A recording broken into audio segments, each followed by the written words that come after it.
ফজরের পরে পশ্চিম দিক মুখ করে 3 দিনে একটা আমল করেন, আপনার সব দোয়া কবুল হয়ে যাবে ইনশাআল্লাহ। অভাবে আছেন, ঋণগ্রস্ত, মাথার উপর বোঝা, অনেকে ঋণের কারণে বাড়িতে থাকতে পারে না।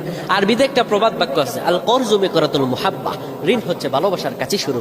ঋণের কারণে সম্পর্ক নষ্ট হয়ে যায়, বিদেশে যেতে পারতেছেন না, দেশে আসতে পারতেছেন না, ব্যবসা, সব ব্যবসা ধ্বংস হয়ে গেছে।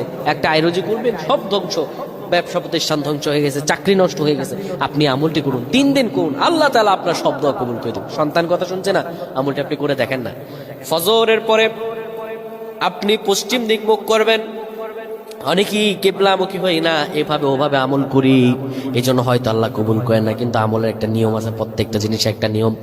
কেবলামুখী হয়ে আপনি বিসমিল্লাহির রহমানির রহিম পরে সূরাতুল ফাতিহা 10 বার পাঠ করবেন।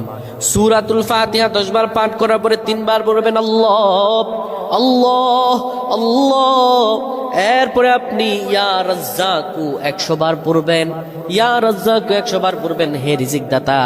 এইভাবে যদি আপনি পড়তে পারেন, আল্লাহ রাব্বুল আলামিন আপনার ভাগ্য খুলে দেবেন, আপনার রিজিক খুলে দেবেন, আল্লাহ তাআলা আপনার সব দোয়া কবুল করে নেবেন। আল্লাহুম্মা আমিন।